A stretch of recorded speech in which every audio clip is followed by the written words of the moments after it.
আজকের রান্নাটা খুবই স্পেশাল হতে যাচ্ছে। আমার মতো যারা ভোজন রসিক আছেন তাদের জন্য অবশ্যই ভেরি স্পেশাল। একবার এরকম রান্না করে খেলে বারবার খেতে মন চাইবে, আমি গ্যারান্টি দিচ্ছি। সকলে ভিডিওটা মনোযোগ দিয়ে দেখবেন এবং বাসায় ট্রাই করবেন। আশা করি একবার খেলে বারবার খেতে মন চাইবে। তো চলুন আমরা রান্নাটা শুরু করি। আসসালামু আলাইকুম, আশা করি সকলে ভালো আছেন, আমিও ভালো আছি। আমার রান্নাঘরে সকলকে স্বাগত। আজকে আমি দেখাবো কাঁঠালের বিচি দিয়ে গরুর মাংস রান্নার রেসিপি। আশা করি সকলের ভালো লাগবে। ভিডিওটি শেষ পর্যন্ত দেখবেন, সাথে থাকবেন। ধন্যবাদ। চলুন রান্না শুরু করি। আমি ছোট ছোট সাইজের গরুর মাংস নিয়েছি 1 কেজির মতো, আর কাঁঠালের বিচি নিচ্ছি 400 গ্রামের হবে। আপনার কাঁঠালের বিচির খোসাগুলো ছাড়িয়ে নিয়েছি, আর খোসা ছাড়াতে হলে অবশ্যই গরম পানিতে সিদ্ধ করতে হবে। সিদ্ধ করে সুন্দরভাবে খোসা ছাড়িয়ে নিতে পারবেন। খোসা সহ রান্না করলে সে রান্নাটা অবশ্যই ভালো হবে না এবং কালারটা খুবই বাজে হবে, সেজন্য খোসা ছাড়িয়ে নেওয়াটা খুবই জরুরি। এখানে নিয়েছি দারুচিনি আর লবঙ্গ, সরিষার তেল, জিরা বাটা, গরুর মাংসের মশলা। এখানে নিয়েছি কাঁচামরিচ, রসুন, পেঁয়াজ, আদা, সবগুলো ব্লেন্ডার করে নিয়েছি।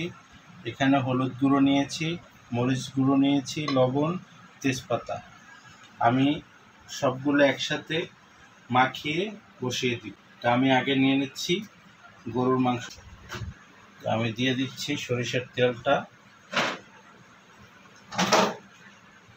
দিয়ে দিচ্ছি লবঙ্গ, দারুচিনি, জিরা বাটা সবটুকু লাগবে না, দিয়ে দিচ্ছি রেডিমিক্স মশলাটা। তারপরে দিয়ে দিচ্ছি মরিচ গুঁড়োটা একটু বেশি নিয়েছি, কারণ কাঁঠালের বেশি যেহেতু মিষ্টি, সেহেতু মরিচ গুঁড়োটা একটু বেশি নিয়েছি।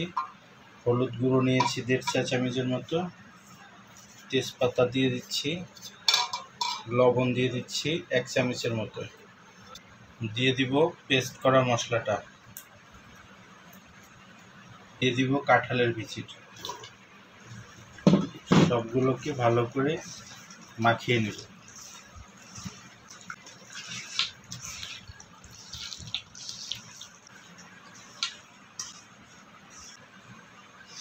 10 মিনিটের মতো রেখে দিব ম্যারিনেট করার জন্য, তারপরে বসিয়ে দিব। 10 মিনিট ম্যারিনেট করা হয়ে গেছে, এখন আমি বসিয়ে দিচ্ছি রান্নার জন্য। 10 মিনিট হয়ে গেছে, আমি এখন নেড়েচেড়ে ভালো করে কষিয়ে নেব।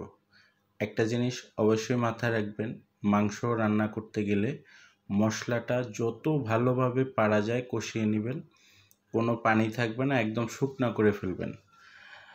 তাহলে হবে যেটা, মশলার কাঁচা গন্ধটা থাকবে না এবং তরকারির স্বাদ অনেক ভালো হবে, ঘ্রাণটাও ভালো আসবে, কালারটাও ভালো আসবে। তো আমি ভালো করে কষিয়ে নিয়েছি, এখন পানি দিয়ে দিব। পানিটা অবশ্যই গরম পানি ব্যবহার করবেন।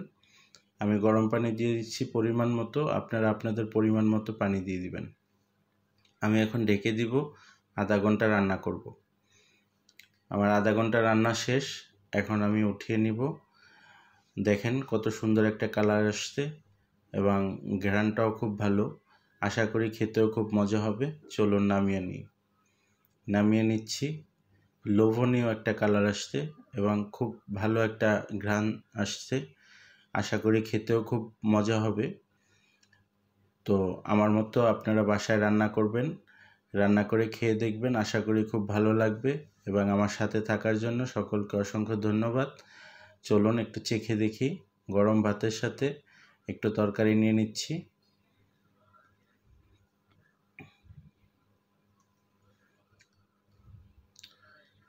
অসাধারণ মজার হয়েছে খেতে।